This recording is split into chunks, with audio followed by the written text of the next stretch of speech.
Bonsoir à toutes et à tous. Nous consacrerons la dernière partie de cette émission à vos questions SMS, Internet et réseaux sociaux. Les Allemands et les Hollandais ont-ils vraiment étudié ensemble un scénario de sortie de l'euro? L'Italie y sera-t-elle contrainte, comme l'affirment certains de nos économistes, et le demande notamment le leader populiste Beppe Grillo, référendum à l'appui? En tout cas, il est clair qu'il continue d'être difficile de vivre ensemble avec une monnaie unique, comme en témoigne l'activisme permanent de notre Premier ministre Manuel Valls, qui parcourt l'Europe pour rassurer, lui, nos partenaires. Nous avons donc intitulé cette émission « Sortir de l'euro, la tentation ». Et voici les invités qui ont accepté de participer à ce C'est dans l'air en direct. Sophie Pédère est chef du bureau du journal The Economist à Paris. Je rappelle votre livre à succès, Le déni français, paru chez Lattès. Philippe de Sertine est lui directeur de l'Institut des hautes finances et professeur à l'Institut d'administration des entreprises de Paris. Vous êtes par ailleurs membre de notre Haut Conseil des finances publiques. En tout espoir de cause, votre livre est publié chez Anne Carrière. Marc Fiorentino est lui spécialiste des marchés financiers, associé fondateur de monfinancier.com. Je renvoie à Faites sauter la banque, votre dernier livre paru chez Stock. Enfin, Jean-Dominique Giuliani est lui président de la fondation Robert Schuman. Citons ce soir votre dernier livre, Pourquoi et comment l'Europe restera le cœur du monde, un petit traité d'optimisme paru chez Ligne de Repère. Peut-être une première question, Philippe de Sertine. Est-ce que vous avez l'impression qu'on est en train de rassurer nos partenaires avec les allers-retours de Manuel Valls et les satisfecits permanents de Michel Sapin? Enfin, auto-satisfecits, si je puis dire. Je crois que le terme rassurer peut-être pas le mot qui convient, parce qu'en réalité, nos partenaires ne se font pas d'illusions sur la manière dont l'évolution des finances publiques françaises va se poursuivre. Mais en revanche, il y a un vrai travail de communication qui est important, parce que nos partenaires aussi ont à gérer leurs opinions publiques, des opinions publiques qui ne sont pas forcément favorables à l'Europe et à la France. Et donc, par conséquent, il est important d'envoyer des signes qui sont des signes démontrant que, malgré tout, la France intègre un certain nombre de remontrances. Donc il faut, j'emploie un terme déplaisant, mais à escient pour vous aider à aller un peu plus loin, donc il est normal que Manuel Valls soit le petit télégraphiste de notre politique en allant voir toutes ces alter-ego en Europe, et ça permet aux opinions publiques dans ces pays-là de dire, bah, vous voyez, le Premier ministre français, il fait attention, hein, il est sérieux, il est venu nous dire qu'il allait régler des problèmes dans les mois qui viennent. Le petit télégraphiste, ça rappelle effectivement Valéry Giscard d'Estaing, et voilà. Oui, mais c'est ça la différence, c'est-à-dire c'était nous, grande puissance. La vraie différence, c'est qu'aujourd'hui, de toute façon, l'Europe tremble aussi vis-à-vis de la France. C'est-à-dire que on voit bien qu'aujourd'hui l'Europe ne peut pas se permettre de sanctionner la France, parce que c'est mettre en danger l'Europe elle-même. C'est-à-dire que là, on utilise souvent le terme pour les banques, too big to fail, vous voyez, trop gros pour faire faillite ou pour être prise en défaut. Et là, la France, c'est bien le cas. C'est-à-dire que et si l'Europe décidait de mettre une sanction à la France, ça veut dire quoi? Ça veut dire une montée de l'europhobie, des dangers extrêmement forts. Et donc, évidemment, au fond, on est un petit peu ici prisonnier et en même temps geôlier. Ah oui, mais là, ce que vous décrivez, c'est presque un système pervers, parce que si maintenant on dit la France, de toute façon, d'une certaine façon, peut s'en foutre, elle sait qu'elle ne sera pas atteinte par des vraies sanctions parce qu'elle a un poids trop important dans l'Europe, on pourrait s'en satisfaire, et en même temps, enfin, ça peut paraître réellement catastrophique. Monsieur Giuliani peut-être va en reparler aussi, en disant, quand vous voyez le fonctionnement de Bruxelles, vous savez que le but de l'Europe en réalité, son fonctionnement intérieur au jour le jour, c'est d'abord de continuer d'exister. C'est d'abord de dire on a un défi à relever. Ça veut dire quoi? Ça veut dire qu'on sanctionne les petits pays qui peuvent mettre en danger l'équilibre général. Et là, la sanction peut être dure. Et on l'a vu pendant la période de crise que nous avons vécue, où les grands pays ont été très durs. Mais les grands pays, entre guillemets, on ne peut pas les sanctionner. Ce sont eux qui font l'Europe. Et Bruxelles, on va dire aujourd'hui, peut être tétanisé lorsque on voit les difficultés de la France et qu'on se dit, et si ça mettait en danger l'Europe, au fond, eh bien, on préfère justement ne pas essayer d'accentuer cette situation. On va détailler ça dans le détail. Sophie Pédère, votre journal qui avait été très flatteur avec Manuel Valls avant qu'il devienne Premier ministre, est-ce que les europhobes britanniques sont rassurés de le voir tourner dans toute l'Europe comme il le fait en ce moment? C'est un bon communicant. Je pense que si quelqu'un va faire le marketing pour la France et les réformes en France, lui et Emmanuel Macron sont un peu les deux visages. Et ils sont tous les deux allés à Londres récemment cet automne pour vendre un peu le projet de réforme en France. Ceci dit, je pense qu'il y a... Quand on est britannique et qu'on voit les réformes qu'on a faites, si on les compare avec le début des réformes faites en France, on explose de rire. D'un point de vue j'allais juste terminer ma phrase. Pardonnez-moi. Ceci dit, quand on regarde, au niveau des paroles, c'est très impressionnant. Je pense que là, mais on peut applaudir, mais au niveau des actes, là, les choses restent à voir. Et c'est ça un peu le point de vue qu'on retrouve non seulement à Londres, mais à Bruxelles ou à Berlin, où, oui, OK, la France a besoin de faire plus, mais encore un délai, mais il faut absolument voir un peu de concrète et des choses concrètes en termes de matière de réforme. Donnez-moi un exemple de réforme concrète qui aurait un sens pour nos partenaires. Le marché de travail, par exemple. Depuis des années, la Commission européenne, le CDE, le FMI conseillent à la France de fluidifier, d'introduire plus de flexibilité dans son marché de travail. À chaque fois que les Français passent une nouvelle loi, il y a des petites modifications qui changent un peu. Même la loi de l'année dernière, 2013, qui a introduit un peu plus de flexibilité dans les accords pour le maintien de l'emploi. Même Emmanuel Macron reconnaît maintenant que ce n'était pas suffisant. Et ça, c'est une année après avoir passé une loi qui est par son propre gouvernement. Ça veut dire quoi, fluidifier réellement le marché du travail en France? Là aussi, je demande un exemple concret. Par exemple, la possibilité de licencier les personnes dans les moments qui sont préventifs. C'est-à-dire, en ce moment, avec cette nouvelle loi, on peut licencier quand il y a des vraies difficultés économiques. Mais pour anticiper, parfois les entreprises ont besoin d'anticiper des choses et d'ajuster leur effectif en fonction de leurs prévisions. Et là, on ne peut pas faire ça sous cette loi actuellement. C'est un petit exemple. Ça ne veut pas dire qu'il n'y a pas de protection pour les gens qui sont licenciés. J'allais vous dire, ceux qui nous écoutent et qui vous entendent dire ça, et en effet, ça nous est demandé, je dirais, amicalement et fermement par un certain nombre de nos partenaires européens, quand ils entendent ça, ils disent, vous voyez bien, l'Europe est totalement libérale, et donc on est en train de nous demander des réformes qui vont encore plus nous fragiliser. Il ne faut pas caricaturer. C'est vraiment important pour les entreprises d'être prospères. C'est les entreprises qui créent la richesse. Je pense que tout le monde partage ce constat maintenant, alors qu'il y a 2 ans, c'était même contesté. Mais je pense que c'est les entreprises, ils ont besoin d'un peu plus de flexibilité. S'ils n'ont pas cette flexibilité, ils ne vont pas créer les emplois. Parce qu'ils ne savent pas gérer les effectifs ou modifier les effectifs après. Avant de donner la parole à nos autres invités, je vous rappelle que le gouvernement français déploie, on va dire, des trésors de diplomatie. C'est de la diplomatie pour convaincre ses partenaires européens et la Commission de Bruxelles de nos efforts. Manuel Valls a visité 7 pays en 8 mois, pour expliquer sa politique. La Commission donne 100 jours à la France pour redresser ses comptes. Dans le collimateur, à nos côtés, les Belges et les Italiens. Et comme d'habitude, Michel Sapin, dont c'est le métier, est là pour nous dire que tout va bien. Yacine Mili, Stéphane Lopez.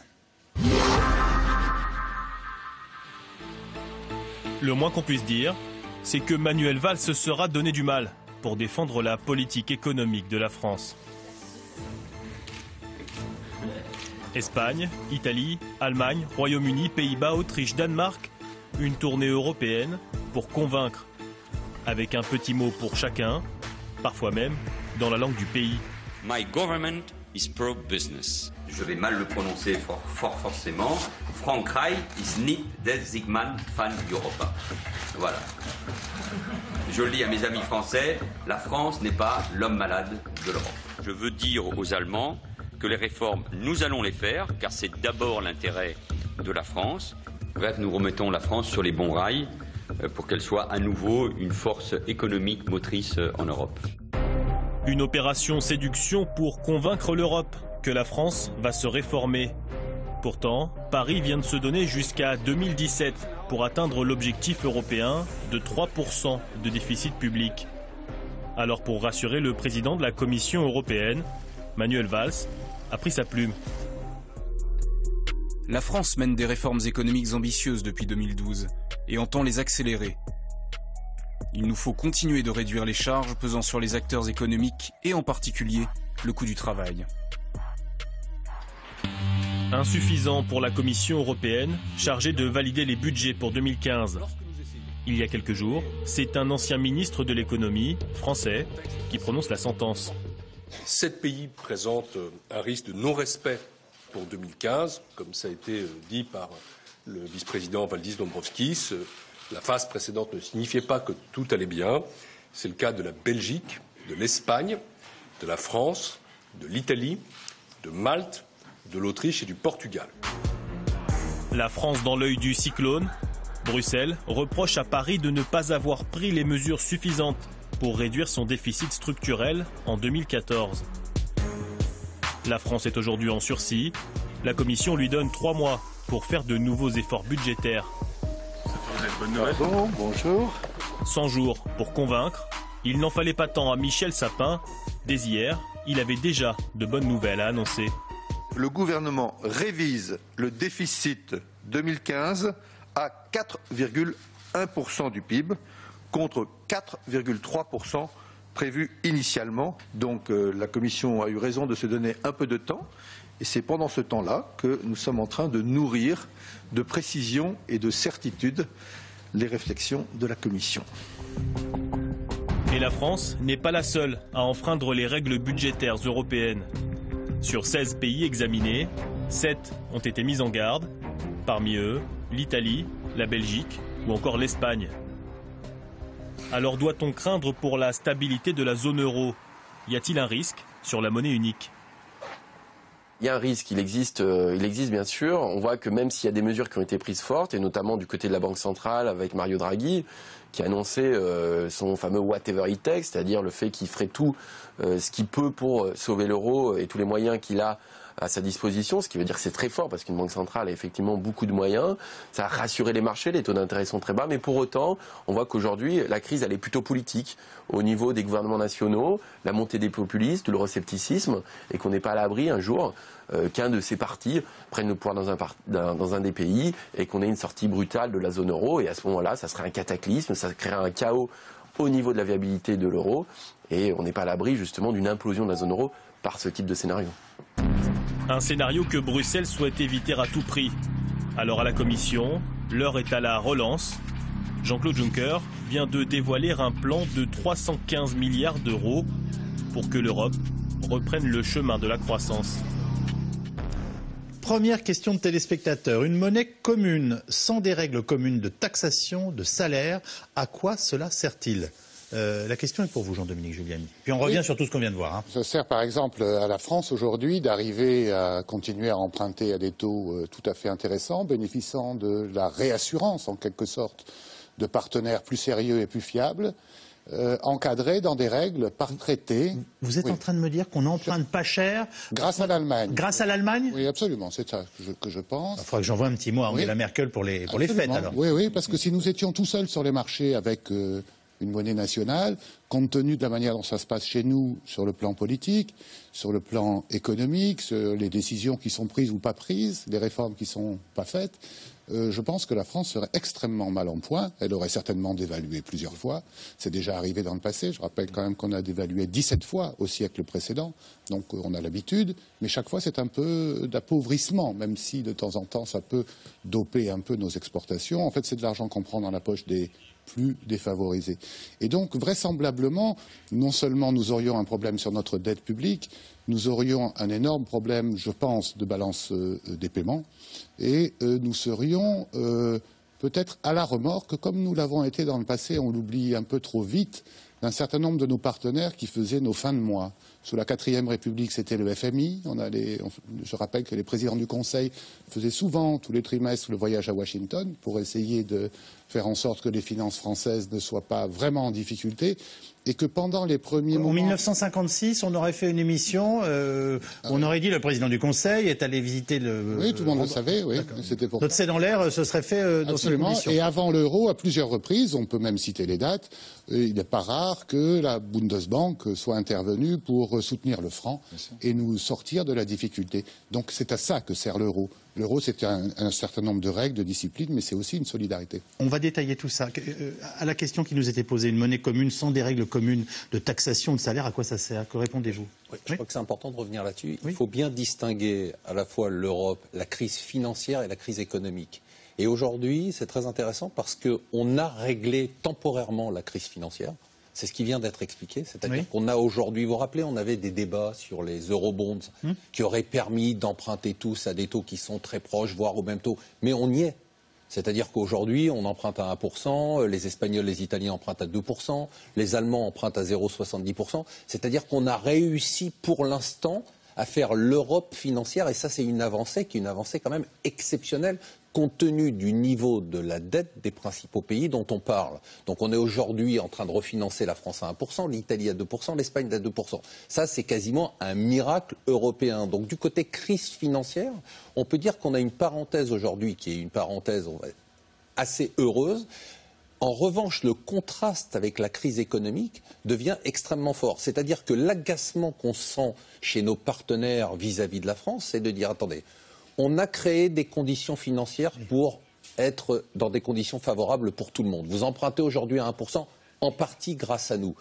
De l'autre côté, on a deux types de pays. Des pays qui sont vertueux comme les pays comme l'Allemagne et d'autres pays qui étaient dans la difficulté, qui ont pris des mesures d'une brutalité mais totale. C'est-à-dire qu'on parle de l'Espagne, on parle de la Grèce. Et vous, vous êtes là et vous ne réagissez pas. C'est-à-dire que ce qui agace nos partenaires, c'est qu'on continue, là on l'a vu tout à l'heure avec Manuel Valls, avoir des gens qui disent on va lancer des réformes, mais chaque jour qui passe, ce sont des chômeurs en plus, c'est donc une croissance en moins, donc il y a un double agacement. Il y a un agacement de la population française, parce qu'on a de plus en plus de chômeurs, on sort des chiffres du chômage qui sont délirants et personne ne réagit, et un agacement de nos partenaires européens. Vous nous dites que, qu'on le veuille ou non, l'euro reste une protection. On a intitulé l'émission « Sortir de l'euro, non pas la solution, mais la tentation ». Or, on vient de se rendre compte aussi dans ce reportage que tous, à un moment ou à un autre, ils y pensent en se disant, dans une crise encore plus importante, qu'est-ce qui pourrait se faire? On va détailler ça, on a toute l'émission pour le faire. Mais simplement, par rapport à ce que vous nous disiez, je suis sûr qu'il y a beaucoup de téléspectateurs qui nous regardent et qui se sont dit qu'avec le franc, et même de l'inflation qui impactait la vie des Français, on s'en sortait mieux à l'époque. Alors c'est un fantasme, c'est en partie vrai, on parle d'une autre économie, très bien, mais vous savez qu'il y a un certain nombre de gens qui pensent ça. Alors, juste pour reprendre ce qui a été dit, si on était aujourd'hui avec le franc, on aurait des taux d'intérêt probablement entre 8 et 10% pour défendre le franc. On dévaluerait en permanence, on aurait donc, ce qui a été dit, un appauvrissement du pays, on aurait aujourd'hui des taux qui seraient à des taux complètement délirants pour les consommateurs, on aurait un effondrement de la consommation et on aurait un éventuel espoir. Le seul avantage, c'est de se dire on va relancer les exportations, mais on sait très bien qu'il ne suffit pas de baisser la monnaie de 15 à 20% pour relancer les exportations. Donc il faut dire tout de suite que si on n'avait pas la protection de l'euro, on serait dans une crise financière sans précédent. Sans précédent, et donc une crise économique sans précédent. Vous êtes d'accord avec le diagnostic, Sophie Péder? Oui, je pense que la France a bénéficié et bénéficie toujours de la protection de l'Allemagne à travers l'euro. Parce que si... Mais qu'est-ce que vous attendez pour venir dans l'euro, les Anglais, alors? C'est si bien que vous ça. savez qu'au début, dès la création de l'euro... Vous n'avez pas encore traité d'hypocrite. Les Britanniques ont dit, sous Tony Blair, à l'époque, qu'ils avaient l'intention d'entrer dans l'euro. Oui.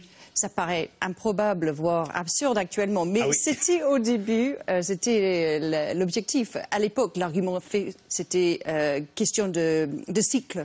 Le cycle de l'économie britannique n'était pas en phase avec le cycle du continent européen.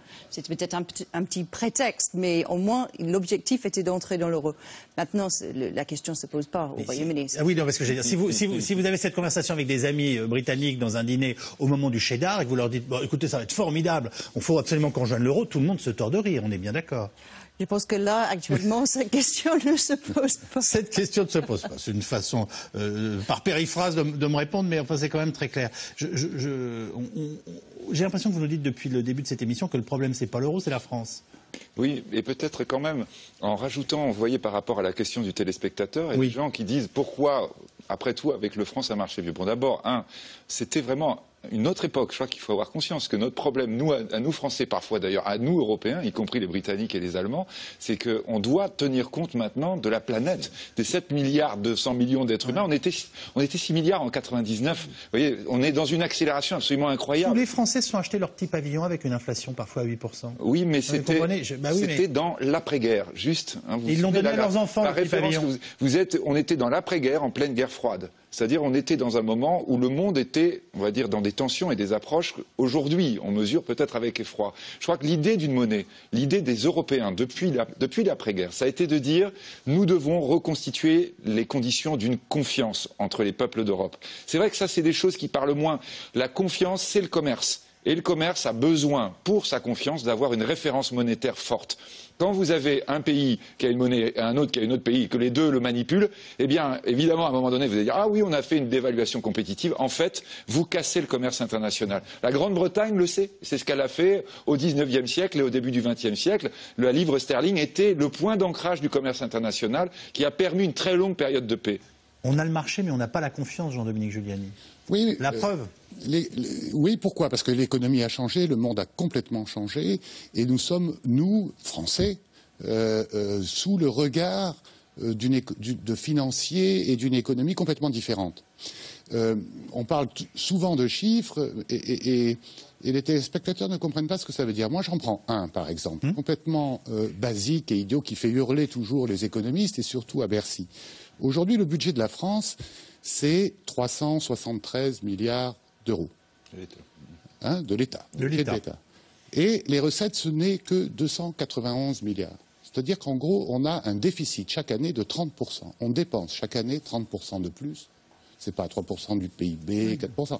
30% de plus, un tiers de plus. Essayez avec votre banquier, n'est-ce pas, chaque mois de dépenser un tiers de plus que ce que vous recevez. Alors on me dit, c'est un État, etc., etc.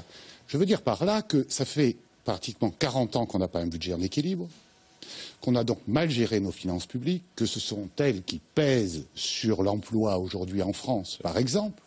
C'est ça qu'attendent nos partenaires, c'est qu'on donne des signes de maîtrise, qu'on arrête cette dérive. À 2000 milliards de dettes, on va aller jusqu'où? On ne peut plus, sous le regard du monde, aujourd'hui, avoir 2000 milliards de dettes. Alors, malgré la protection de l'euro, on est quand même sous le projecteur. C'est pareil pour l'Italie, dont la dette est encore plus élevée. Et c'est bien ce qui s'est passé avec la crise des dettes publiques, puisque nous n'avions pas achevé l'euro et donc des contraintes budgétaires et fiscales plus fortes. On n'a pas voulu aller plus loin, des raisons politiques, des raisons de souveraineté. J'ajoute un élément. La tournée de Manuel Valls en Europe, moi je peux témoigner de ce que disent nos partenaires. Oui. C'est qu'ils voient bien qu'il y a un débat politique en France, y compris au sein de la gauche, et que s'ils reçoivent bien Manuel Valls, c'est qu'ils aimeraient bien que ce soit la gauche moderne qui l'emporte, un peu comme partout en Europe, une gauche qui accepte de dire la vérité, de dire qu'il vaut mieux se couper le petit doigt, qu'il faut peut-être supprimer des lits d'hôpitaux pour mieux gérer les dépenses sociales. 32% de la richesse nationale, les dépenses sociales. Alors bien sûr, c'est très difficile, si vous êtes maire d'une petite commune, de dire qu'on va supprimer l'hôpital. Mais si vous expliquez aux Français que pour garder une santé gratuite, efficace, il faut faire 40 kilomètres, moi je crois aujourd'hui qu'ils sont prêts à comprendre. Donc gérer mieux les dépenses publiques, je crois que c'est une des choses qu'il y a à faire. On prend au pied de la lettre juste ce que dit le Premier ministre, et je voudrais juste que vous me donniez votre avis. Marc Fiorentino. La France mène des réformes économiques ambitieuses depuis 2012 et entend les accélérer, et ce dans 4 domaines. La libéralisation du marché, des biens et des services, le fonctionnement du marché du travail, la réforme territoriale et la maîtrise des prélèvements obligatoires, en particulier en réduisant ce pesant sur le travail. 1. Est-ce que c'est vrai? 2. Est-ce que vous avez l'impression qu'on est en train de le faire? Alors, c'est vrai, on commence à en parler, on commence à le mettre en place. Les mesures qui sont prises sont des mesures qui, pour la plupart, n'ont pas été encore appliquées. On va beaucoup trop mollement par rapport à une gravité de la situation. C'est-à-dire que le décalage entre ces déclarations-là, c'est qu'on a une situation qui est une gravité absolue. Je prends juste le chiffre de l'emploi. Il n'y a que ça. On est à plus de 5 millions de chômeurs de toutes catégories. Ça, c'est un chiffre qui est auquel on s'est habitué tous. On l'a tous les mois. On a l'impression 30 000 de plus. Mais 30 000 chômeurs de plus, plus de 5 millions de chômeurs, c'est quelque chose qui devrait mobiliser toutes les énergies politiques de tous les bords. Et là, je ne parle pas de gauche ou de droite. C'est-à-dire que face à une gravité, et là, on ne parle même pas de l'Europe, face à cette situation, on devrait avoir un consensus national comme on l'a en Allemagne pour dire là, on est dans une situation qui est tellement grave qu'il n'est plus question de se dire le chômage, il est ni de gauche ni de droite. C'est un problème national. C'est-à-dire qu'il faut se mettre gauche et droite autour d'une table, y passer les jours et les nuits parce que c'est une situation de guerre économique, une situation extrêmement grave. Ce qui est très énervant aujourd'hui, exaspérant, c'est d'entendre ce type de déclaration parce que la réalité des réformes derrière, elle est vraiment, je dirais, anecdotique par rapport à la gravité de la situation. Et juste pour revenir sur le calendrier de l'Europe, je voudrais une seconde là-dessus. Le plan... On a vraiment 100 jours là en ce moment? Ou c'est une fois de plus? Mais non, on n'a pas 100 jours. Attention, je vais te faire une fessée. On est exactement dans ce que décrivait Philippe tout à l'heure. On est dans un jeu de dupes. C'est-à-dire qu'ils ne peuvent pas nous donner d'amende, ils savent très bien qu'on ment, on ne délivrera pas les chiffres, tout le monde fait semblant de croire l'autre, mais il faut faire semblant de jouer son rôle, et chacun joue son rôle. Ce qui est très important, c'est que le plan des Allemands tel qu'il avait été fait, on voit que l'Allemagne a quand même beaucoup lâché de l'Est, on s'est beaucoup acharné sur l'Allemagne en disant « Ah, ils veulent pas les eurobonds, ils veulent rien, ils veulent pas de relance ». Les Allemands aujourd'hui, ils ont lâché sur toute la politique monétaire. ce que fait la Banque Centrale Européenne, c'était contraire à tout ce que la Bundesbank a toujours prôné pendant 20 ans. Donc les Allemands ont délivré au niveau de la politique monétaire. Leur plan était simple, c'est de dire on lâche les vannes de la liquidité et des taux d'intérêt. Derrière, tout le monde fait des réformes structurelles, et tout le monde les a fait, sauf nous. Et derrière, on fait la relance. C'était ça le plan en 3 phases. Le problème, c'est que... Dit comme ça a l'air logique. Hein. Pour passer à la phase de relance, il n'y en a qu'un qui bloque. C'est la France. Il n'y a qu'un pays qui bloque le processus. Philippe de Sertine. Oui, parce que je crois que par rapport justement aux 4 points que vous venez d'évoquer, qui sont les 4 points que le Premier ministre français souligne pour la France. Il le met en avant. Non, absolument. Mais il y en a un 5e qui concerne énormément la France, mais aussi toute l'Europe, y compris l'Allemagne, y compris la Grande-Bretagne, c'est l'investissement. Et j'ajoute, parce que j'ai des collègues, j'imagine, qui réagissent tout de suite, l'investissement privé.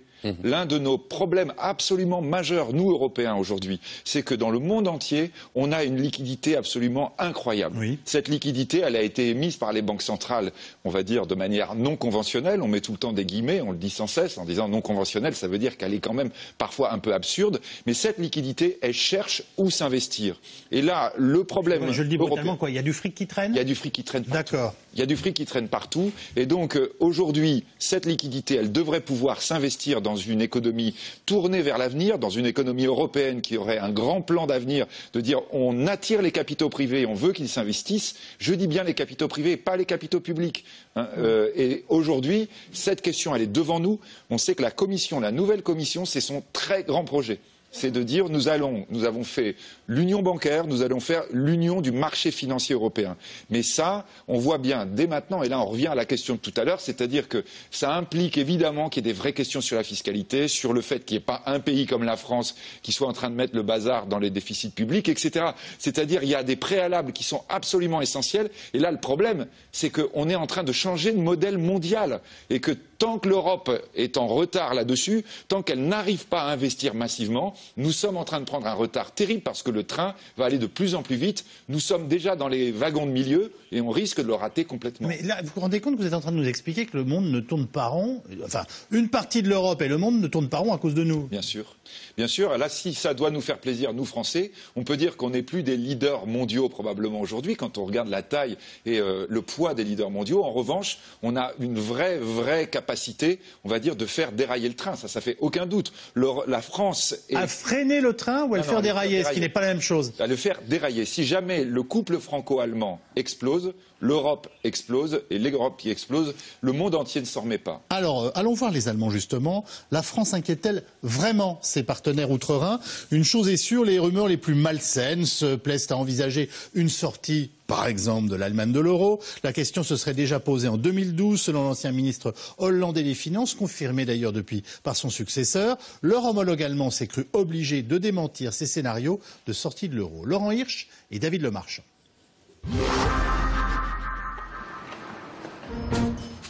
À première vue, la Lothar Apotheke de Mayence, à proximité de Francfort, n'a rien de particulier.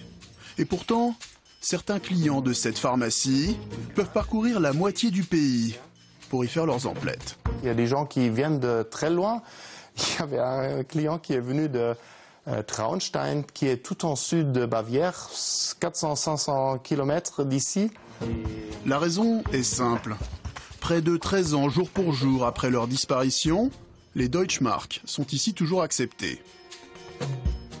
Il y avait un qui est venu avant-hier avec ça. Imaginez.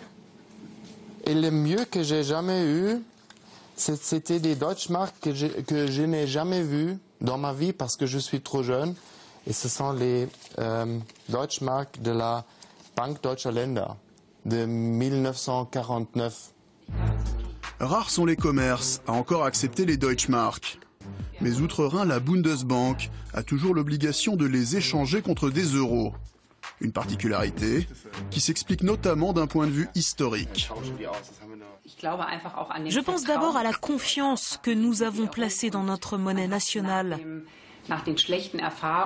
Après l'expérience traumatisante de l'hyperinflation dans les années 20, on a décidé après la Seconde Guerre mondiale que notre monnaie devrait rester forte. Notre monnaie devait devenir un pilier de vie pour tout un chacun. Berlin, le meilleur élève de la zone euro, en aurait-il assez de porter sur ses épaules certains de ses camarades défaillants?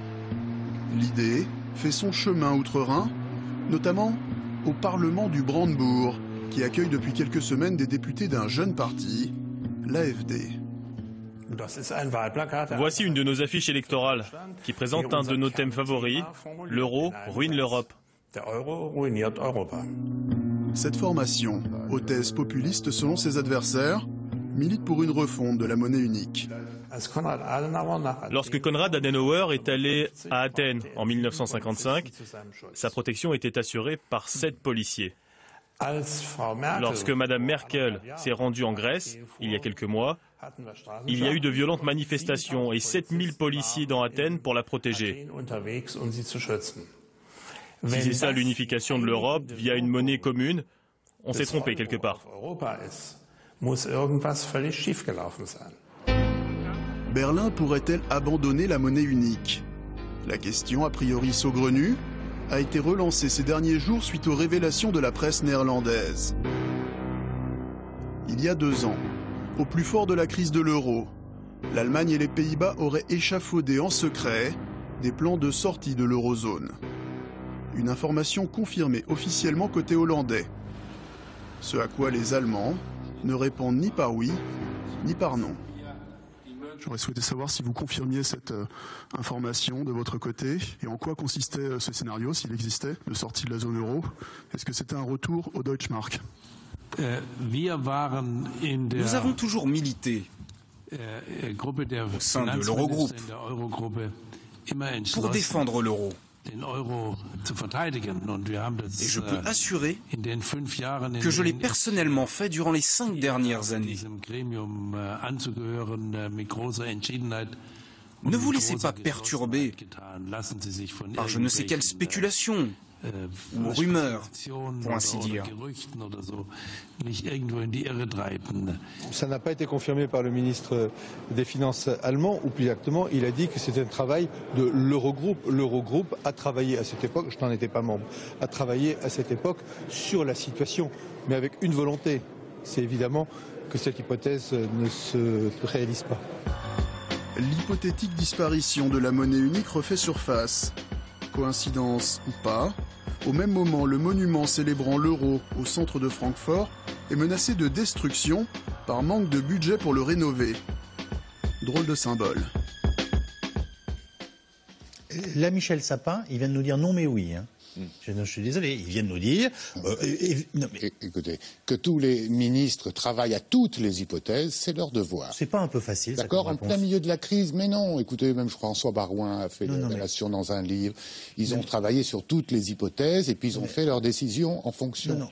Ils ont pris leurs décisions en fonction des intérêts nationaux. Pardonnez-moi, juste concernant votre argumentation, est-ce que vous pensez qu'on travaille sur le plan de la défense à une idée d'attaque nucléaire de la Russie à longueur d'année et qu'on peut dire, mais oui, ça fait partie des hypothèses. Et que font nos sous-marins nucléaires au fond des océans? Ils font ça, n'est-ce pas? Donc on y travaille et là, on ne travaille pas sur cette hypothèse aujourd'hui. Je crois que tout le monde peut le dire autour de cette table. Ah non, que M. Chaubleu soit le garant de l'euro, ça là-dessus, j'ai aucun doute. On vous fait juste remarquer, et ne serait-ce que parce que beaucoup de Français pensent par exemple, alors europhobes très certainement, mais pensent qu'on leur cache la vérité là-dessus. On étudie effectivement tous ces scénarios et les ministres hollandais qui nous ont dit à un moment où avec nos partenaires allemands on s'est vu pour voir ce qu'on ferait si ça devait arriver est bien une réalité. Je ne sais pas, Philippe de Sertine. Non mais je crois que si on... Même, ne revenons pas sur le passé, mais regardons l'avenir. Quel est le vrai gros danger? La situation vraiment dangereuse qui n'est pas une situation totalement Les Allemands justifient l'euro aujourd'hui, notamment par le passé. Là, on vient encore d'avoir le couplet. Vous vous souvenez, quand on se baladait dans les rues à Berlin avec des sommes d'argent comme ça, et ça a amené Hitler au pouvoir. Oui, mais à la limite... Je vois pas pourquoi les arguments historiques des pro-euro seraient moins... Quelle est la polémique, les personnes qu'on a vues là, de l'alternative für Deutschland, la polémique en ce moment en Allemagne, c'est comment ont-ils obtenu de l'argent d'une banque russe? pour pouvoir mener leur propagande anti-euro. Je dis ça comme ça parce que ça fait réfléchir les téléspectateurs. Vous voulez dire quoi? Qu'en ce moment, Vladimir Poutine, en finançant via ses banques, même indirectement, et notamment le Front National en France ou l'AfD en Allemagne, est en train d'essayer de déstabiliser notre monnaie et notre Union européenne? Ça veut dire que les banques allemandes ne soutiennent pas cette démarche et qu'il faut aller ailleurs, banques tchéco-russes ou russes, pour trouver des soutiens pour ces partis politiques. Alors on a interrompu Philippe de Sertine. Oui, mais c'est-à-dire, entre parenthèses, à mon avis, le scénario se recoupe. C'est-à-dire là, quand notamment aux jeunes gens, on leur dit c'est quoi le danger? Le danger, c'est en effet la France, avec le niveau de dette que nous avons, nous place dans une situation où là, en ce moment, les taux s'effondrent, sont vraiment très bas. On est passé en dessous du 1%.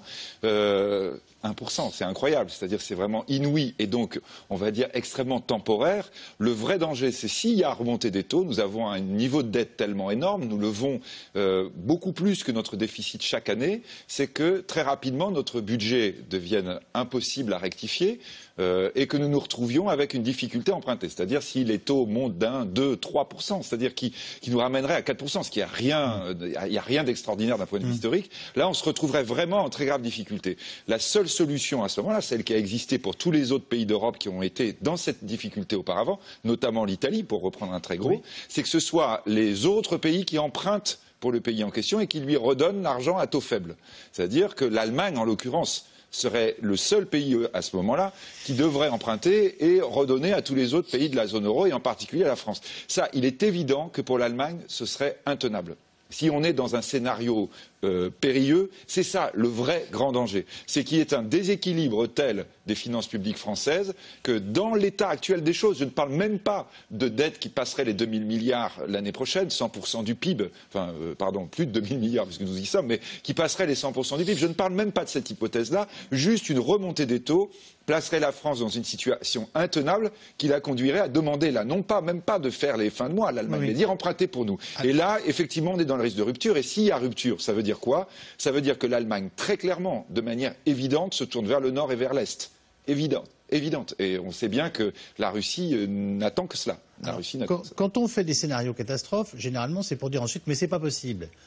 Très bien, c'est pas possible. Mais est-ce que c'est impossible? Est-ce que ce qu'on vient d'évoquer, qui paraît sensé avec Philippe de Sertine, vous paraît impossible ou inimaginable? Je veux bien vos avis. Donc, je commence par Sophie Peder. Rien n'est impossible, évidemment. Mais je pense que ce n'est pas le sujet actuellement. Et ceux qui prônent la sortie, par exemple, l'explosion de l'euro, c'est les partis populistes. On voit ça en France, on voit ça partout en Europe, on voit ça au Royaume-Uni. On n'est même pas dans l'euro. Mais nous avons notre propre parti populiste, eurosceptique, UKIP, qui vient de gagner ses 2 premiers sièges dans l'Assemblée nationale britannique pour la première fois dans son histoire. Donc c'est plus un phénomène de marge, c'est un phénomène important. C'est le premier parti, comme le Front National en France, aux élections européennes cette année, UKIP au Royaume-Uni, Front National en France. Donc il y a ces 2 partis qui jouent exactement le même rôle. C'est ces partis-là qui prônent l'explosion de l'euro. Et avec des argumentations que vous avez entendues sur ce plateau-là, qui ne tiennent pas. Le coût pour la France d'une sortie de l'euro est immense. Et donc je pense que c'est sur l'argumentation de ces partis qu'il faut plutôt répondre qu'un scénario éventuel d'une sortie de l'euro au niveau par les Allemands. Alors Marc Fiorentino, et après je voudrais quand même, bien que l'idée vous déplaise, qu'on mette en branle, si je puis dire, un scénario de sortie de l'euro. Qu'est-ce qui se passerait pour les Français? Mais d'abord, Fiorentino nous donne son avis. Non, ce qui est intéressant, c'est qu'il faut, parce qu'on a l'impression que finalement, pour les Allemands, l'euro est un poids, et donc de temps en temps, ils se disent tiens, on va en sortir à chaque fois qu'ils sont un peu énervés, et puis que finalement, c'est un service qu'ils nous rendent, l'euro. C'est-à-dire qu'en fait, ils sont là pour nous rendre service, c'est grâce à eux.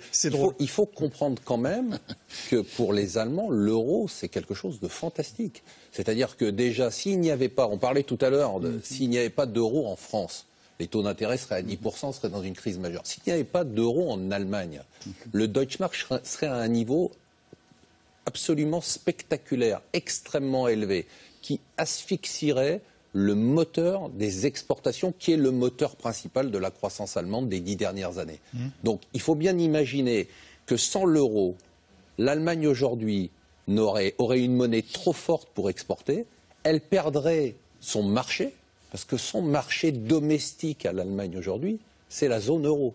C'est-à-dire que sans nous, je ne dis pas qu'elle n'existe pas, mais je dis que sans nous, elle se trouverait dans une situation extrêmement difficile. Donc il faut juste arrêter avec ce scénario qui consisterait à dire, en fait, on a les Allemands qui sont là et qui se disent de temps en temps, tiens, allez, on va sortir de l'euro. C'est pas ça. Là, vous êtes en train de nous dire, on peut sortir par le bas comme la Grèce, mais pas par le haut avec l'Allemagne, comme l'Allemagne.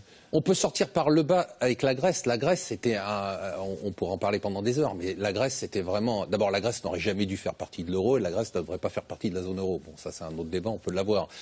Mais l'Allemagne, aujourd'hui, c'est une de ses chances. Ce qui fait que l'Allemagne, aujourd'hui, est probablement dans la situation dans laquelle elle est, c'est bien évidemment les réformes structurelles, mais rappelons que c'est le fait qu'il y ait eu la zone euro qui lui a permis, au moment où elle intégrait l'Allemagne de l'Est, d'avoir en contrepartie une zone économique qui était très large. Où en sont l'Italie et l'Espagne? À longueur d'année, BP Grillo demande à ce qu'on organise un référendum sur la sortie de l'euro. Est-ce qu'il n'y a pas des idées aussi en Italie, comme on l'entend régulièrement, de sortie de l'euro? BP Grillo, je ne sais plus qui disait récemment, de toute façon, si, on va le voir dans notre prochain reportage sur les europhobes tricolores, de toute façon, ils seront sortis avant l'été. Donc, est-ce que c'est des choses, là aussi, pour rebondir, totalement délirantes ou dont on débat? Pour faire le pont entre ce que vient de dire Marc Fiorentino et votre question, on est d'accord, là, de ce point de vue de l'Allemagne, on est d'accord que l'Allemagne, comme vous le disiez tout à l'heure, ne songe pas, enfin, ne veut pas, surtout n'envisage pas ça. C'est si elle y est contrainte. On est d'accord que le scénario qu'on peut envisager, c'est une contrainte qui proviendrait, par exemple, d'une grave difficulté de la France. Absolument. Mais l'autre point faible, et là, c'est vrai que dans l'Europe, lorsque vous évoquez l'Espagne et l'Italie, nous sommes vraiment dans deux situations différentes. Aujourd'hui, quand on regarde les courbes de croissance qui sont prévues pour l'année 2015 et l'année 2016, tous les grands pays d'Europe, on va dire, sont en difficulté plus ou moins forte. Et il y en a un vraiment qui est spectaculaire, c'est l'Espagne. L'Espagne, très clairement, se redresse. Elle se redresse du point de vue global. Mais on voit surtout ces entreprises qui réinvestissent massivement. C'est-à-dire qu'il y a quelque chose en Espagne qui se passe. Et je dis toujours que cette espèce de symbole d'avoir changé de roi, d'avoir pris un roi jeune, etc., c'est quelque chose qui a donné une impulsion. Même leur réseau bancaire est considéré comme quasiment plus fiable que le nôtre dans les statistiques récentes. N'allons pas trop loin. Pas trop loin. Un classement est paru qui le dit. Oui, non, c'est vrai. Non, c'est vrai, mais on va dire l'Espagne, vraiment, et d'ailleurs celle qui est utilisée beaucoup aujourd'hui par l'Allemagne, en disant, voyez, ça marche. Ça marche quand on fait des réformes très fortes, ensuite on rebondit. L'Italie, en revanche, n'est pas du tout dans cette situation. L'Italie a interrompu brutalement un début de cycle de réformes très importante qui avait été entamé par Mario Monti, l'autre Mario, qui avait été mis au pouvoir par la classe politique et qui avait été, on lui avait donné la charge de faire des énormes réformes. Et Mario Monti, on se souvient de sa ministre en larmes. Voilà, a eu la très mauvaise idée de provoquer des élections anticipées qui ont fait qu'il a été balayé par les électeurs. C'est ce qu'il faut jamais oublier, c'est que les réformes difficiles, quand vous faites voter, les gens votent pas pour vous, quand même. C'est-à-dire, vous finissez par perdre les élections à la fin. Lui, il les a perdues beaucoup trop tôt, et l'Italie, donc, n'a pas été jusqu'au bout de ses réformes. Et aujourd'hui, elle est en difficulté très forte, avec une croissance qui est négative. Elle est en récession, elle est en difficulté majeure. Et donc, ça, c'est l'autre grande inquiétude. Quand on parle d'un risque majeur sur la zone euro, il y a la France, mais il y a peut-être encore avant tout l'Italie. Et la France plus l'Italie, ça fait beaucoup. Oui, on est d'accord, ça fait très très lourd. Et là, on revient au scénario qui peut quand même inquiéter un tout petit peu à Francfort ou à Berlin. D'où la volonté et la pression que mettent les Allemands sur la France et l'Italie pour faire ces réformes dans l'urgence, pour pouvoir faire les plans de relance de l'investissement. C'est-à-dire que tout le monde a conscience... Pour se préparer un avenir. Si on n'a pas de relance, normalement en 2015, on devait avoir la relance. Mais pour avoir la relance, il fallait qu'on ait les réformes structurelles. Et si on n'a pas la relance en 2015, on est dans un problème. On a vu la révision à la baisse de tous les taux de croissance dans la zone euro. Mais je crois, même quand on évoque le terme de relance, je crois qu'il faut même aller plus loin. Je crois que le problème de l'Europe aujourd'hui, c'est que ce que nous avons évoqué tout à l'heure, la construction de l'Europe depuis 50 ans, ça a été une construction sur la paix. La paix ne parle plus aux jeunes gens aujourd'hui, aux jeunes Européens, et c'est sûrement une des explications de la montée des partis populistes en Europe. Ils ne se souviennent plus pourquoi c'est important de faire l'Europe. Donc ce qu'il faut effectivement, c'est une relance, c'est même pas suffisant. C'est un grand projet de nouveau modèle économique. L'Europe a la capacité de le faire. Elle commence à l'inventer dans beaucoup d'endroits, notamment dans le nord de l'Europe. Il faut investir massivement. Nous pouvons effectivement créer des grands groupes au niveau européen qui auront une énorme place mondiale, mais ça suppose évidemment qu'on ait réglé nos problèmes d'anciens monde avant. Nous avons un ancien monde qui n'en finit pas de finir en Europe et nous avons un nouveau monde qui n'arrive pas à démarrer. C'est ça notre problème majeur, c'est retrouver une sorte d'horizon. C'est exactement ça, mais le problème, c'est que la France a la bonne argumentation à faire, mais ne peut pas le faire, parce qu'elle n'a pas de crédibilité. Et la parole de la France n'est pas respectée ni à Berlin, ni à Bruxelles actuellement, ni par les petits pays qui sont très fâchés avec la France, parce qu'eux, ils considèrent qu'ils ont fait tellement d'efforts pour réduire le déficit et pour faire les réformes, et que les règles qui sont appliquées à ces petits pays ne sont jamais appliquées à la France, ce qui est le cas. Mais je pense que c'est ça la difficulté politique, c'est comment faire peser cet argument, l'argument de la relance important, et de ne plus insister sur la diminution du déficit français à un moment crucial. Mais ce n'est pas la France qui peut dire ça, parce que la France n'a pas la crédibilité. C'est Jean-Claude Juncker, c'est d'ailleurs un peu ce qu'il fait, si vous l'avez remarqué, parce qu'il manie à la fois la carotte et le bâton, beaucoup plus intelligemment que son prédécesseur. Et il a bien compris les difficultés politiques des uns et des autres. Il connaît aussi très bien la France et il sait qu'elle a des ressorts dans son économie qui pourraient se réveiller assez facilement. Très facilement. Voilà. Donc pour peu que nos hommes politiques prennent leurs responsabilités. Et donc, ça explique l'attitude de la Commission européenne, qui est quand même assez compréhensive. Alors, revenons sur l'argument des eurosceptiques, et bien entendu celui, par exemple, en France, de Marine Le Pen. Entre autres, la surévaluation de l'euro est pour la France et toute l'Europe une vraie difficulté. Et cette perte de compétitivité, sans possibilité de dévaluer, serait la source de beaucoup de nos difficultés, notamment en matière de chômage et d'exportation. Nicolas Dupont-Aignan prône, lui, la mise en place d'un euro franc. Restent certains économistes qui agitent l'idée que les Italiens seront les premiers à quitter la monnaie unique, et ce, avant l'été, nous l'évoquions il y a quelques instants. Laurence Aïda Diop et Joël Lefebvre.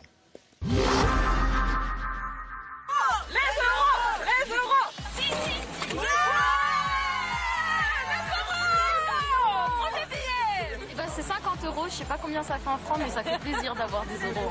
Parce que c'est de l'argent quand même.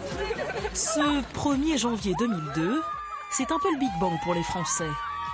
Fini le franc, bonjour l'euro. Ils sont moches, mon Dieu! Je vous dis bonne année avec l'euro. Heureuse euro-année. Euro-année. 12 ans et une crise plus tard, certains aimeraient bien revenir en arrière. Rembobiner, sortir de l'euro. Marine Le Pen en a fait son mantra, elle le martèle depuis des années. Il est temps de mettre un point final à cette aberration anti-économique et antisociale et d'adapter une monnaie nationale. Je pense que l'euro n'est pas viable. Il faut préparer la sortie de l'euro. Oui, je crois qu'il faut que nous retournions à nos monnaies nationales. Ça a créé l'horreur. Bon. Caricatural, simpliste, insensé, rétorquent certains europhiles, et notamment Nicolas Sarkozy. Ceux qui proposent la sortie de l'euro proposent rien moins que de tripler ou de doubler la dette des Français. C'est une folie. Sortir de l'euro, ce serait créer un nouveau franc, une monnaie forcément dévaluée de 20 à 25%. Voilà qui pourrait faire bondir mécaniquement une dette publique qui explose déjà. Au Front National, on assume ce surcoût. Selon le parti de Marine Le Pen, ce serait une goutte d'eau par rapport aux bénéfices d'une sortie de l'euro. L'erreur, ce serait de rester.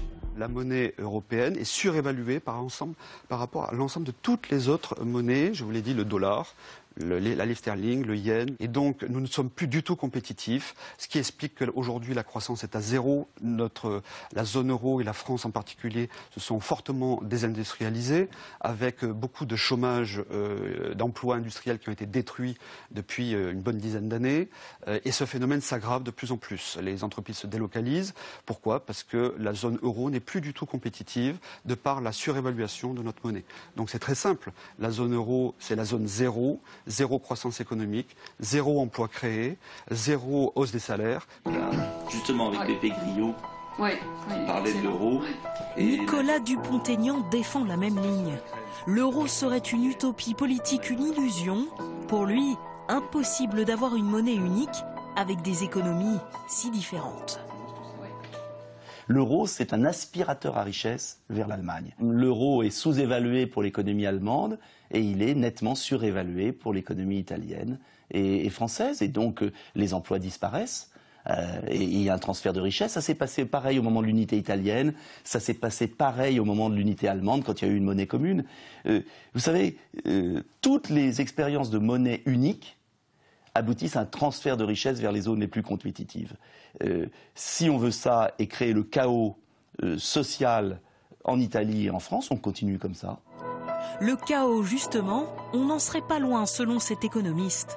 Lui est persuadé que la zone euro est sur le point d'éclater. C'est une question de mois. Et voici son scénario de la dissolution de l'euro. Il y a quand même une très forte possibilité qu'il y ait une crise en 2015 importante, que cette crise vienne de la Grèce, puisqu'on sait que la Grèce devra demander à nouveau une annulation de ses dettes, ou que cette crise vienne de l'Italie, et on sait que l'Italie sera dans une situation extrêmement délicate à partir du mois de juin ou du mois de juillet 2015. Il faut savoir que si l'Italie sort de l'euro, la France sera obligée, en raison de ses spécialisations industrielles qui sont très proches de celles de l'Italie, de sortir avec l'Italie, peut-être dans la semaine ou dans les quelques semaines qui suivent la sortie de l'Italie. Et pourtant, l'euro attire toujours autant. Certains pays se pressent pour faire partie du club, comme la Lituanie. Dès 2015, ce petit pays balte deviendra le 19e membre de la zone euro. Je paie ma baguette de pain 1,20 €. Si un boulanger avait vendu son pain 8 francs, il aurait été couvert de goudron et de plumes, nous dit un téléspectateur. Vous savez combien il coûtait lorsqu'on a introduit l'euro? Combien coûtait la baguette? Le prix de la baguette, je ne m'en souviens pas. 4 francs 10. D'accord? Donc, un peu moins que ça, à mon avis. Je pense non, j'ai vérifié sur les chiffres de l'INSEE. Non, mais chez le nôtre. Non, pas du tout. À l'époque, je vous rappelle que le prix... Chez Edia. Mais c'est peut-être pas la même baguette, non? Non, pas du tout, non. En moyenne, c'était les chiffres de l'INSEE. Donc, si vous voulez, la dérive des prix, elle a été plutôt inférieure à ce qu'elle était avant. Je connais des grands supermarchés qui vont vous dire que la baguette n'est pas 1,20 €. Bien entendu. Et le salaire, si on joue à ce jeu-là, un salaire de 11 000 ou 12 000 francs, c'était un salaire très important à l'époque. Bien sûr. Et aujourd'hui, c'est le SMIC. Vous me faites mon scénario de sortie de l'euro en quelques mots, voilà. Oui, mais... Puisque beaucoup nous disent, ils sont nombreux à nous dire aujourd'hui, la solution est là, faisons-le, sans caricaturer leurs pensées, en réfléchissant aux conséquences, aux éventuels avantages, enfin, sur quelle période ça se joue et... Non, mais je crois que par rapport à tout ce qui vient d'être dit, ce qu'on entend de manière implicite, et ça, on doit en avoir bien conscience, c'est que pourquoi on pense que sortir d'une monnaie unique et d'évaluer la monnaie va nous donner un avantage. Parce que ça va nous permettre d'exporter. C'est ça, la clé absolue, c'est de dire on va pouvoir exporter parce que nous aurons une monnaie qui vaudra beaucoup moins cher et que les pays à côté vont acheter des produits français beaucoup moins chers. Voilà, les Chinois vont-ils acheter à ce moment-là des Citroën au lieu de prendre des Mercedes? Déjà, juste sans aller aux Chinois qui vont nous poser sans doute un certain nombre de questions à ce moment, dans ce moment précis, mais regardons juste le reste de l'Europe. Si nous avons cassé l'euro, et nous le disions tout à l'heure, c'est l'argument qui a été utilisé par les Européens pour dire nous voulons faire durablement du commerce international entre nous. C'était ça qui était absolument capital. Le jour où vous faites ça, vous êtes en train d'envoyer des signaux extrêmement clairs à tout le monde, en train de dire nous voulons empêcher les importations avec vos monnaies fortes et nous voulons pouvoir vous envahir de nos produits avec nos monnaies faibles. On ne va pas revenir d'un coup de baguette magique avant. On va être dans une situation où on aura cassé un moment d'entente en disant maintenant on va essayer d'exporter. Mais vous savez ce qui va se passer immédiatement, c'est que nos voisins, ils vont mettre des barrières en disant il est hors de question qu'on subisse une invasion des produits français qui seraient dévalués parce que vous avez décidé de dévaluer votre monnaie. Et deux, le cas échéant, pour certains de nos voisins proches, ils vont dire nous on va dévaluer pareil. C'est-à-dire qu'on va se retrouver exactement ce qui s'est passé dans les années 30, puisqu'on le voyait tout à l'heure, M. Sapir, qui connaissait... Dans ce cas-là, il dévaluerait l'euro.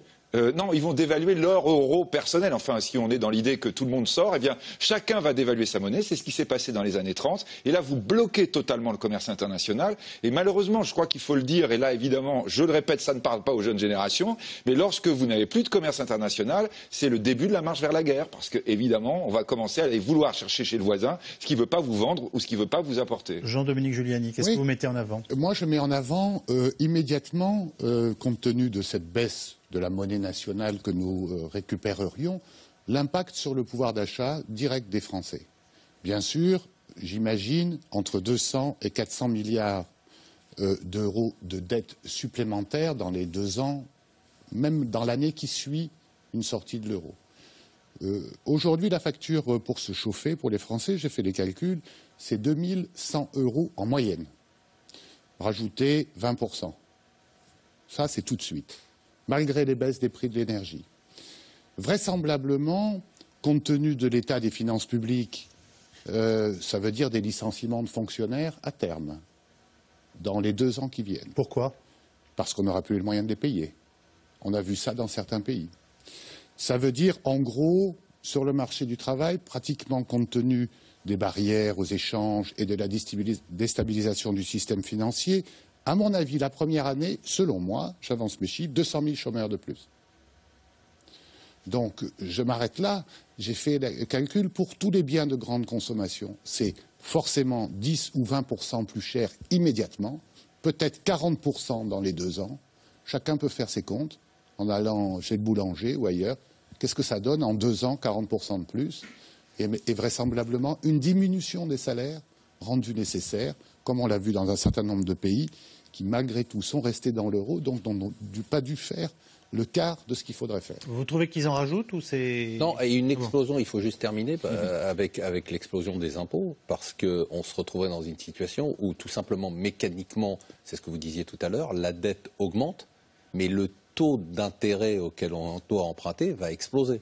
C'est-à-dire qu'au lieu d'emprunter à 1%, on va emprunter à 6, 7 ou 8%, ce qui paraît logique. Et 8% sur une dette qui va augmenter de 20 ou 30%, ça veut dire 10% ou 8% de déficit public. Et donc, il faut bien le compenser. Voilà. Donc, ça veut dire forcément des impôts. Ça veut dire que l'État va aller dans les banques, prélever sur vos comptes de manière autoritaire, sans vous demander votre avis, 10 ou 20% de vos avoirs.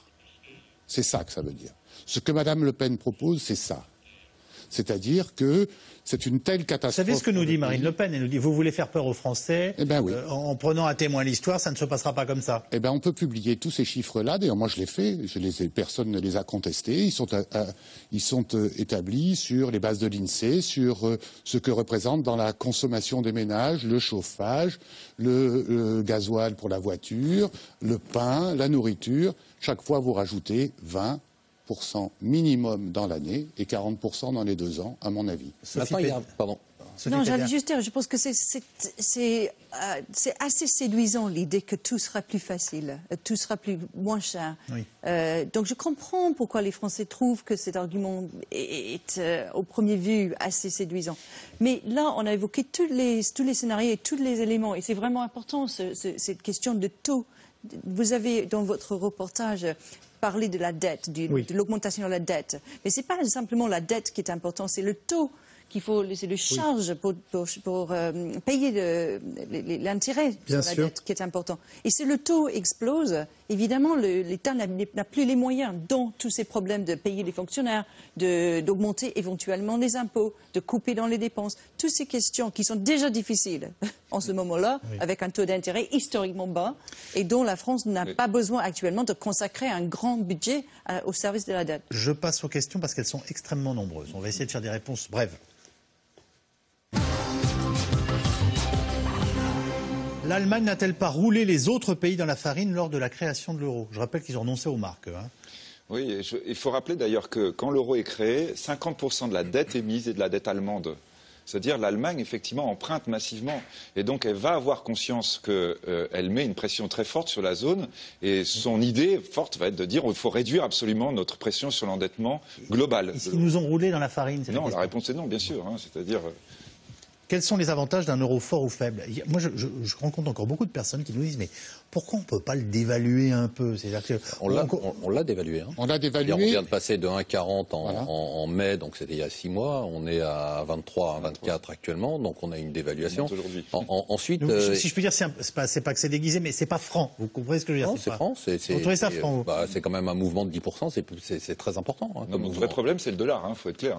Notre problème, c'est parce que le dollar est beaucoup trop haut. 10%, il a dévalué de 10%, et on nous a toujours dit qu'il était trop fort et que les exportations allaient exploser. Je constate que le déficit commercial continue à se creuser.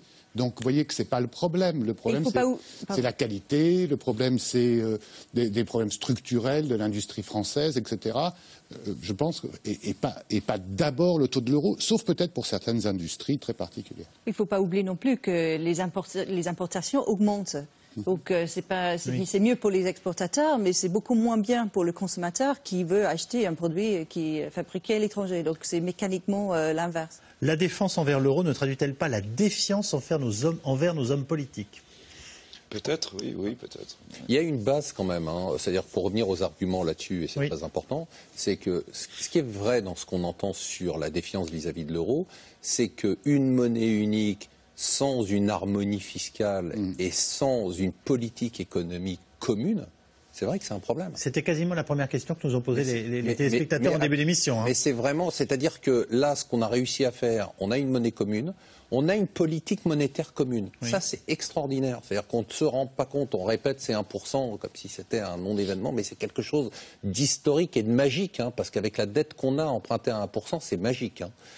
Mais si vous voulez, on s'est arrêté là parce que derrière, on a l'harmonie fiscale, on ne l'a pas. C'est-à-dire qu'on voit toujours des pays comme le Luxembourg de M. Juncker ou l'Irlande tirer de leur côté avec des taux d'imposition qui sont extrêmement bas, nous des taux très importants. Et puis de l'autre côté, on n'a pas de politique économique commune. C'est-à-dire que personne ne peut obliger la France aujourd'hui à faire ces réformes structurelles. Et ça, c'est un problème. Et parce que la France l'a toujours refusé, n'est-ce pas? Et là, on est aux sources de l'europhobie. C'est que nos dirigeants n'ont pas eu le courage d'aller un peu plus loin et de décider en commun de leur politique économique. Donc les gens ne leur font plus confiance et je sens sourdre une colère vraiment très forte partout en Europe, pas seulement en France, qui motive ce sentiment contre l'euro, mais en fait contre l'immigration aussi, mais contre une classe dirigeante qui n'a pas pris ses responsabilités et qui n'a pas dit, comme je le disais tout à l'heure, écoutez, on va fermer le petit hôpital qui est chez vous, mais vous aurez toujours vos soins à 40 km, etc. Par facilité, on a dépensé toujours l'argent qu'on n'avait pas. La baguette, ça continue. Le prix de la baguette de pain a doublé, mais pas les salaires. Le prix de la baguette de pain a doublé, mais pas les salaires. Vous avez répondu, le salaire. On a répondu tout à l'heure sur les salaires. Les salaires... Il faut en mettre une couche. Vous savez vraiment, on a fait des études qui sont terribles pour ça. C'est-à-dire reprendre dans les supermarchés les tickets de caisse de gens qu'on avait identifiés, vous voyez, avant l'euro et après l'euro. Et en leur disant, voilà, est-ce que vous vous souvenez combien vous aviez payé la baguette, etc. Vous aviez payé par carte bancaire, on est sûr que c'est vous. Et les gens, c'était impressionnant, ils se trompaient de 80% des prix. C'est-à-dire qu'en fait, ils avaient le souvenir du prix en francs qu'ils avaient traduit de l'euro. Vous ne pouvez pas dire à tous nos téléspectateurs qu'ils sont schnoufés. Non, mais je le suis le premier. Je suis le premier. C'est-à-dire, non, mais c'est un peu ça quand même. Par exemple, que, je sais pas, on pouvait payer un kilo de tomates 20 francs. Quoi. Ça semble. Alors vous allez dire, mais non, ça valait 2 francs. Vous regardez sur les prix, à ce moment-là, ils avaient les prix. Malheureusement, on va dire ce truc, ça s'est jamais vu dans l'histoire quand même. Vous voyez, d'avoir un changement de base. On avait 1 franc, c'est devenu 7. L'unité a été multipliée par 6 et quelques, quoi. On va dire 7 fois. Et donc, dans l'esprit des gens, ça s'est fait très vite, beaucoup mieux qu'on pensait. Mais dans l'aspect inverse, dans le souvenir, il est très flou. En cas de sortie de l'euro et de dévaluation, de combien seraient amputés les salaires et les retraites? On peut essayer de répondre à ça, sérieusement? De 30%. À peu près, ça serait à peu près ça, parce que ça serait le montant approximatif à la fois de la dévaluation et surtout de l'augmentation du service de la dette. Parce que c'est comme ça qu'on compensera le service de la dette. Sauf que si les prix baissent de 30%, c'est kiff-kiff. Mais les prix, ils ne peuvent pas baisser de 30% puisque les importations... Ils augmenteront. Puisqu'on va importer du pétrole, on va importer tous les produits qu'on consomme au quotidien, on les paiera 30% plus cher. Juste, c'est pas qu'une simulation, il y a un pays qui nous a montré très bien comment ça se passe, il s'appelle l'Argentine. Il s'appelle l'Argentine. Et d'ailleurs, ce qui est très intéressant, je vous le dis au passage, c'est qu'en Argentine, juste avant que ça se produise, il y avait beaucoup d'émissions avec des économistes qui sont apparus à la télévision. C'est vrai, je vous assure, c'est vrai. Est-il vrai que la Bundesbank... pas Jacques Sapir, apparemment. Est-il vrai que la Bundesbank n'a pas détruit ses marques? Vous savez ça? C'est possible? Non. Je ne sais pas du tout. Non, mais l'idée, rien que l'idée, qu'est-ce qu'elle vous... C'est pas vrai, non, mais c'est pas... Alors, attends, soit on ne sait pas, soit c'est pas vrai. C'est pas du tout gênant de dire on ne sait pas. Je ne sais pas, moi. D'accord. Et vous pensez que ça n'est pas vrai? Non, il y a eu des destructions de cash, ça a été, ils ont été réduits en tout petites coupures, il y a eu des briques. Parce que sur les réseaux sociaux, ça court. Non, mais bien d'accord. Des réserves secrètes, etc. Voilà. Bon. La sortie de l'euro signifierait... la sortie de l'euro signifierait-elle la sortie de l'Europe? Que me dit Sophie Péder? La sortie de l'euro. Est-ce que sortir de l'euro, c'est forcément sortir de l'Europe? La question ne se pose pas. Je pense que, évidemment, la fin de l'euro serait la fin d'une conception de l'Europe qui a dominé depuis 15-20 ans. Mais la question ne se pose pas. nous avons, nous, les Britanniques, une autre question, c'est la sortie de l'Union européenne, de notre pays. Oui. C'est très grave et c'est très important et ça va se poser l'année prochaine. Ça, c'est une vraie question. Mais la question de l'explosion maintenant de l'Europe ou l'euro, je pense que n'est pas la question du jour. Techniquement, on se retrouverait, enfin pour répondre, on peut sortir de la zone euro et aller dans l'Union européenne, se retrouver dans la situation de la Grande-Bretagne. Oui, mais politiquement, l'explosion de l'euro, techniquement, politiquement, ça serait impossible. Elle vient du Parlement britannique, si vous me permettez. Il y a ce débat, on doit ou pas sortir, et puis en même temps, il y a 15 jours, le Parlement de Westminster a voté 35 mesures reprenant le mandat d'arrêt européen et l'acquis européen en matière de justice, parce que c'est utile. Ah oui, mais il y a une immense contradiction dans la politique britannique européenne actuellement. Ça, c'est un autre sujet de débat. Sortir de l'euro n'est peut-être pas possible, mais en faire une monnaie commune cohabitant avec le franc, est-ce envisageable ? Non, tout ça, ce sont des espèces de... Vous voyez la double monnaie ? Non, mais vous voyez, déjà, on serait dans une situation super stable. On dirait, on va essayer d'aménager le truc. Vous voulez aucune de mes solutions ? Non, mais là, je ne sais pas si vous vous rendez compte dans quelle situation on est, quoi. C'est-à-dire, on est en plein truc qui se défendent en disant, tiens, si on enlève une aile à l'avion, est-ce qu'il va voler toujours ? Bah non, mais bon. Ça revient à ça, l'histoire du... Oui, ça revient à ça, ça revient à ça. Bon. Voir les deux. Oui, voir les deux, oui. Je cite juste la question, je crois que vous ne pouvez pas y répondre. La solution à tous nos problèmes serait-elle l'Europe fédérale ? Ouh, ça fera l'objet de beaucoup d'autres c'est dans l'air. Non, pas. Mais non, d'abord, c'est que la France règle ses problèmes, ce serait ça la vraie. Mais une union économique, une vraie union économique, oui. Et un jour fiscal, peut-être. Et fiscal. Merci infiniment les uns et les autres d'avoir participé à cette émission qui sera ce soir rediffusée à 22h40. Merci à vous de l'avoir suivi. Demain, vous avez rendez-vous avec ma camarade Caroline Roux. Passez une très bonne soirée sur France 5. Et je vous rappelle que vous retrouverez bien entendu dès 17h45 Caroline et auparavant Axel de Tarlet pour son émission. À demain.